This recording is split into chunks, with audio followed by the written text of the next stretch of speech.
بسم اللہ الرحمن الرحیم۔ مکہ والوں کی دشمنی اور سرکشی کو دیکھتے ہوئے جب حضور رحمت عالم نور مجسم محسن اعظم احمد مجتبی حضرت محمد مصطفیٰ صلی اللہ تعالی علیہ وسلم کو ان لوگوں کے ایمان لانے سے مایوسی نظر آئی تو آپ نے تبلیغ اسلام کے لیے مکہ کے قرب و جوار کی بستیوں کا رخ کیا۔ چنانچہ اس سلسلے میں آپ نے طائف کا بھی سفر فرمایا۔ اس سفر میں حضور صلی اللہ تعالی علیہ وسلم کے غلام حضرت زید بن حارثہ رضی اللہ تعالیٰ عنہ بھی آپ کے ہمراہ تھے۔ طائف میں بڑے بڑے امراء، مالدار لوگ، رئیس لوگ رہتے تھے۔ ان رئیسوں میں عمیر کا خاندان تمام قبائل کا سردار شمار کیا جاتا تھا۔ یہ لوگ 3 بھائی تھے، عبدیہ لیل، مسعود، حبیب۔ حضور صلی اللہ تعالی علیہ وسلم ان تینوں کے پاس تشریف لے گئے اور اسلام کی دعوت دی۔ ان تینوں نے اسلام قبول نہیں کیا بلکہ انتہائی بیہودہ اور گستاخانہ جواب دیا، اور ان بد نصیبوں نے اسی پر بس نہیں کیا بلکہ طائف کے شریر گنڈوں کو ابھار دیا کہ حضور صلی اللہ تعالی علیہ وسلم کے ساتھ برا سلوک کرے۔ چنانچہ لفنگوں کا یہ شریر گروہ ہر طرف سے آپ پر ٹوٹ پڑا اور یہ شرارتوں کے مجسمے آپ پر تیر برسانے لگے، یہاں تک کہ آپ کے مقدس پاؤں زخموں سے لہو لہان ہو گئے۔ اللہ اکبر! اور آپ کے موزے اور نعلین مبارک خون سے بھر گئے۔ جب آپ زخموں سے بیتاب ہو کر بیٹھ جاتے تو یہ ظالم انتہائی بے دردی کے ساتھ آپ کے بازو پکڑ کر اٹھاتے، اور جب آپ چلنے لگتے تو پھر آپ پر پتھروں کی بارش کرتے اور ساتھ طعنہ زنی کرتے، گالیاں دیتے، تالیاں بجاتے، ہنسی اڑاتے۔ حضرت زید بن حارث رضی اللہ تعالی عنہ دوڑ دوڑ کر حضور صلی اللہ تعالی علیہ وسلم پر آنے والے تیر اپنے بدن پر لیتے تھے اور حضور صلی اللہ تعالی علیہ وسلم کو بچاتے تھے، یہاں تک کہ وہ بھی خون میں نہا گئے اور زخموں سے نڈھال ہو کر بے قابو ہو گئے، یہاں تک کہ آخر آپ نے انگور کے ایک باغ میں پناہ لی۔ یہ باغ مکہ کے ایک مشہور کافر عتبہ بن ربیعہ کا تھا۔ حضور صلی اللہ تعالی علیہ وسلم کا یہ حال دیکھ کر عتبہ بن ربیعہ اور اس کے بھائی شیبہ بن ربیعہ کو آپ پر رحم آ گیا، اور کافر ہونے کے باوجود خاندانی حمیت نے جوش مارا۔ چنانچہ ان دونوں کافروں نے حضور صلی اللہ تعالی علیہ وسلم کو اپنے باغ میں ٹھہرایا اور اپنے نصرانی غلام عداس کے ہاتھ سے آپ کی خدمت میں انگور کا ایک خوشہ بھیجا۔ حضور صلی اللہ تعالی علیہ وسلم نے بسم اللہ پڑھ کر خوشہ کو ہاتھ لگایا تو عداس تعجب سے کہنے لگا کہ اطراف کے لوگ تو یہ کلمہ نہیں بولا کرتے۔ حضور صلی اللہ تعالی علیہ وسلم نے اس سے دریافت فرمایا کہ تمہارا وطن کہاں ہے؟ عداس نے کہا کہ میں شہر نینوا کا رہنے والا ہوں۔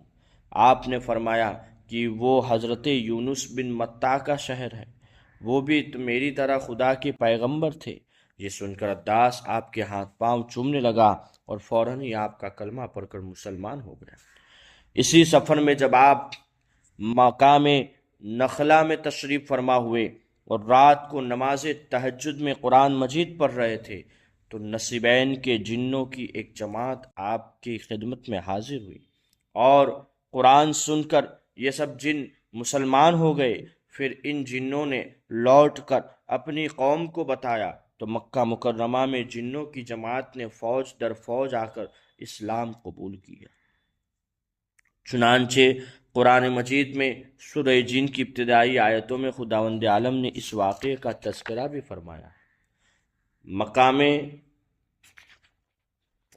نخلا میں حضور صلی اللہ تعالیٰ علیہ وسلم نے چند دنوں قیام فرمایا، پھر آپ مقام ہیرا میں تشریف لائے اور قریش کے ایک ممتاز سردار مطعم بن عدی کے پاس یہ پیغام بھیجا کہ کیا تم مجھے اپنی پناہ میں لے سکتے ہو؟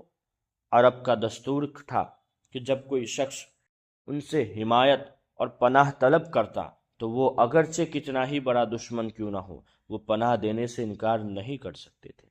چنانچہ مطعم بن عدی حضور صلی اللہ تعالی وسلم کو اپنی پناہ میں اس نے لے لیا اور اس نے اپنے بیٹوں کو حکم دیا کہ تم لوگ ہتھیار لگا کر حرم میں جاؤ، اور مطعم بن عدی خود گھوڑے پر سوار ہو کر گیا اور حضور صلی اللہ تعالی وسلم کو اپنے ساتھ مکہ لایا اور حرم کعبہ میں اپنے ساتھ لے کر آیا اور مجمع عام میں اعلان کر دیا کہ میں نے محمد صلی اللہ تعالی علیہ وسلم کو پناہ دی ہے۔ اس کے بعد حضور صلی اللہ تعالی علیہ وسلم نے اطمینان کے ساتھ حجر اسود کو بوسہ دیا اور کعبہ کا طواف کر کے حرم میں نماز ادا کی، اور مطعم بن عدی اور اس کے بیٹوں نے تلواروں کے سائے میں آپ کو آپ کے دولت خانہ تک پہنچا دیا۔ اس سفر کے مدتوں بعد ایک مرتبہ ام المؤمنین عائشہ صدیقہ رضی اللہ تعالی عنہا نے حضور اقدس صلی اللہ تعالی وسلم سے دریافت کیا کہ یا رسول اللہ صلی اللہ تعالی علیہ وسلم، کیا جنگ احد کے دن سے بھی زیادہ سخت کوئی دن آپ پر گزرا؟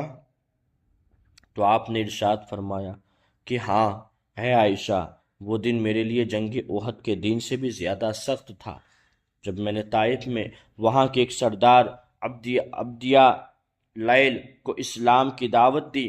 اس نے دعوت اسلام کو حقارت کے ساتھ ٹھکرا دیا اور اہل طائف نے مجھ پر پتھراؤ کیا۔ میں اس رنج و غم میں سر جھکائے چلتا رہا، یہاں تک کہ مقام کرنس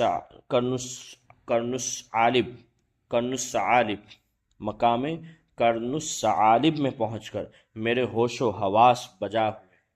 وہاں پہنچ کر جب میں نے سر اٹھایا تو کیا دیکھتا ہوں کہ ایک بدلی مجھ پر سایہ کیے ہوئے ہے۔ اس بادل میں سے حضرت جبرائیل علیہ السلام نے مجھے آواز دی اور کہا کہ اللہ تعالیٰ نے آپ کی قوم کا قول اور ان کا جواب سن لیا، اور اب آپ کی خدمت میں پہاڑوں کا فرشتہ حاضر ہے تاکہ وہ آپ کے حکم کی تعمیل کرے۔ حضور صلی اللہ تعالی علیہ وسلم کا بیان ہے کہ پہاڑوں کا فرشتہ مجھے سلام کر کے عرض کرنے لگا کہ اے محمد صلی اللہ تعالی علیہ وسلم،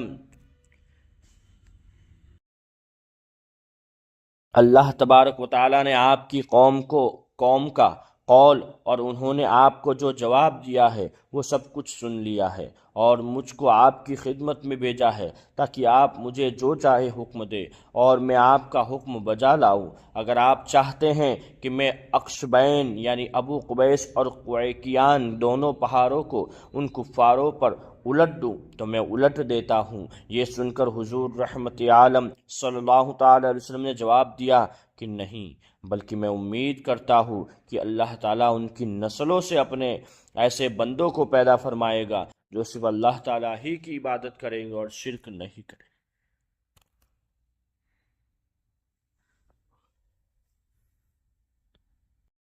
حضور نبی اکرم صلی اللہ تعالی علیہ وسلم کا طریقہ تھا کہ حج کے زمانے میں جب کہ دور دور کے عربی قبائل مکہ میں جمع ہوتے تھے تو حضور صلی اللہ تعالی علیہ وسلم تمام قبائل میں دورہ فرما کر لوگوں کو اسلام کی دعوت دیتے تھے۔ اسی طرح عرب میں جا بجا بہت سے میلے لگتے تھے جن میں دور دراز کے قبائل عرب جمع ہوتے تھے۔